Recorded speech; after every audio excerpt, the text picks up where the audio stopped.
ایک خبر جو میوات کے مشہور گاؤں مالو سے متعلق تھی، قبرستان کے اندر ایک معاملہ پیش آیا، اس کی ویڈیوز بنائی گئی اور پورے عالم میں ان کو پھیلایا گیا، اور اس کے بعد جو عوام الناس کی طرف سے، نوجوانوں کی طرف سے اہل علم کی جو تحقیر کی گئی اور ان کو گستاخیوں کا اور گالیوں کا نشانہ بنایا گیا، ہم نے نہ سوچا تھا اور نہ کبھی دیکھا۔ مالب گاؤں کا یہ جو قبرستان ہے جہاں مسئلہ پیش آیا، یہ قبرستان خاص ہے یا عام ہے؟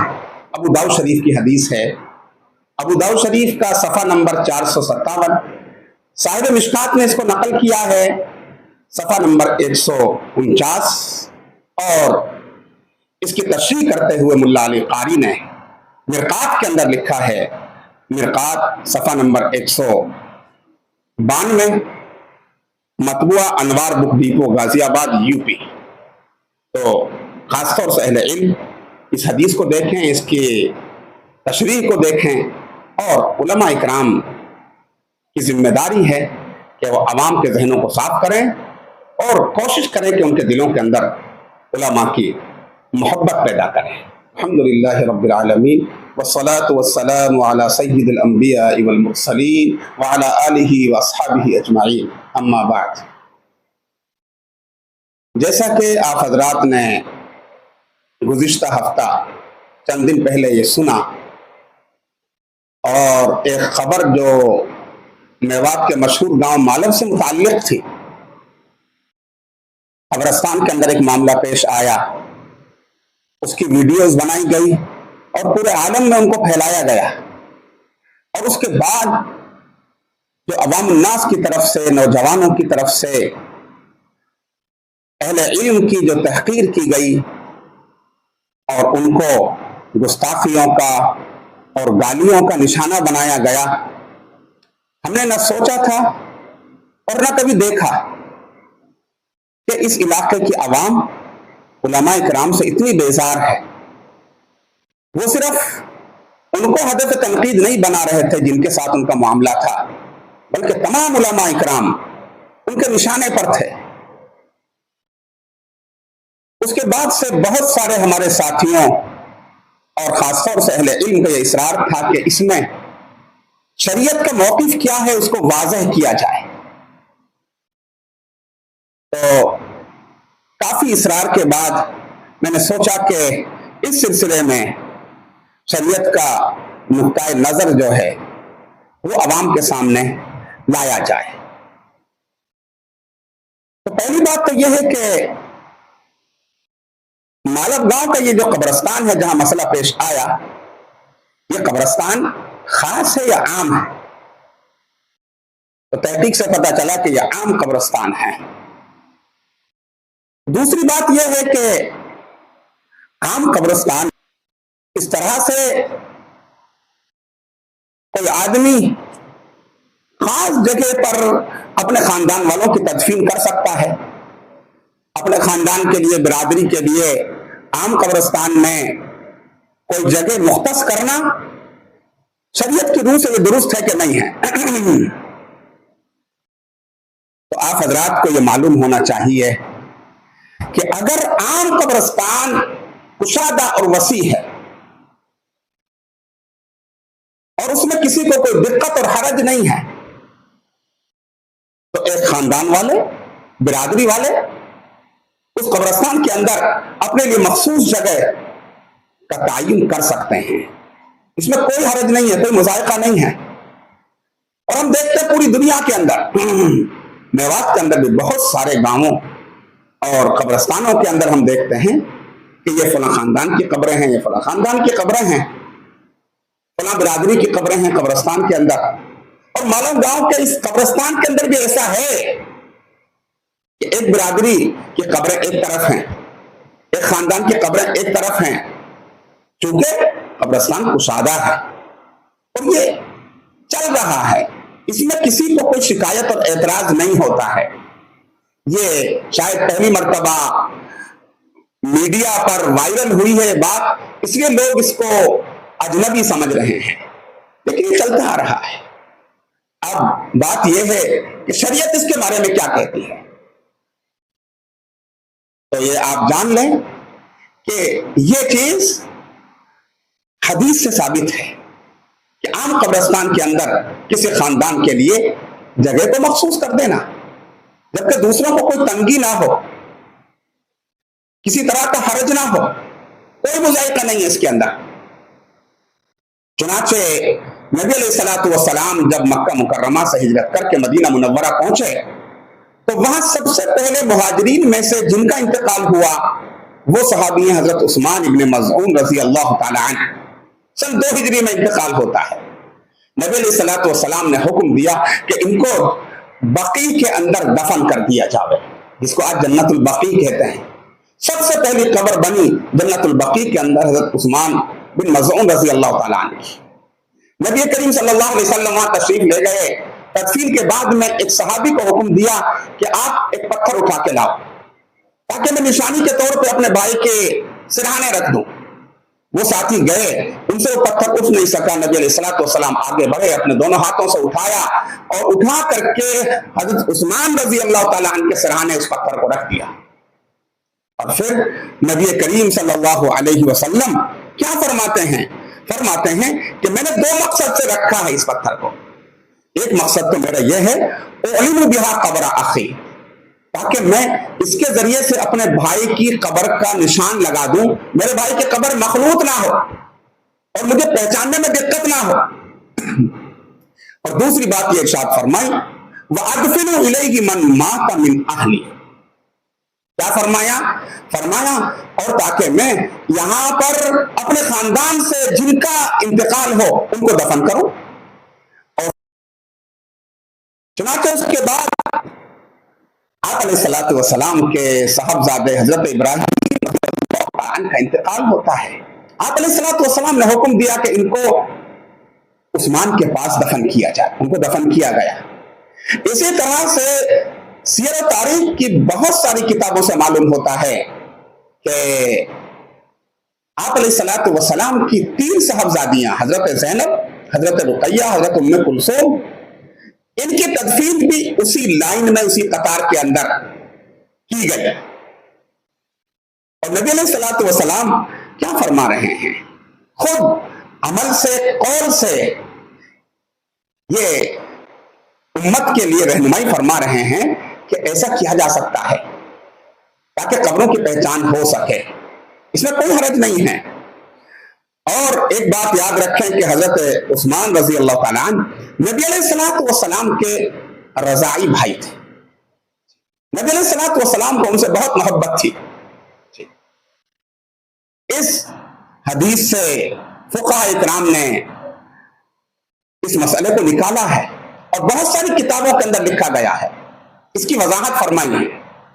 چنانچہ ایک کتاب ہے الفقہ الاسلامی و ادلتہ وہاں پر زہیلی کی، وہ لکھتے ہیں اس حدیث کی روشنی میں جمع الاقارب فی موضع واحد یستحب ان یجمع الاقارب فی موضع واحد لأن النبی صلی اللہ علیہ وسلم ترک عند رأس عثمان بن مظعون رضی اللہ تعالی عنہ صخرة وقال اتعلم بها قبر اخی وادفن الیہ من مات من اہلی. کیا فرما رہے ہیں کہ اس سے ثابت ہوتا ہے کہ رشتہ داروں کو قبرستان میں ایک جگہ جمع کرنا، ایک جگہ دفن کرنا یہ مستحب ہے. اور دلیل میں پیش کرتے ہیں کہ نبی کریم صلی اللہ علیہ وسلم نے حضرت عثمان رضی اللہ تعالی عنہ کے سرانے ایک بڑا پتھر رکھا اور فرمایا میں اس سے اپنے بھائی کی قبر کی نشانی لگا رہا ہوں اور یہ کہ میں ان کے پاس اپنے خاندان والوں کی تدفین کروں گا جن کا انتقال ہوگا. اور آگے فرماتے ہیں کہ اس کے اندر ایک حکمت اور مصلحت یہ ہے کہ اس سے قبروں کی زیارت جو ہے آسان ہو جاتی ہے. جب تمام رشتہ دار ایک جگہ مدفون ہے قبرستان کے اندر تو آدمی جائے گا، سب کے لیے ایصال ثواب کرے گا، سب کے قبروں پہ حاضری ہو جائے گی، جس کا مستقل حدیث کے اندر حکم دیا گیا ہے كنت نهيتكم عن زيارة القبور فزوروها. زیارت کرو، اس سے تمہیں کیا ہوگا کہ موت کی یاد تازہ ہوگی اور تمہارے جو مرحومین ہیں ان کو جو ہے خوشی ہوگی.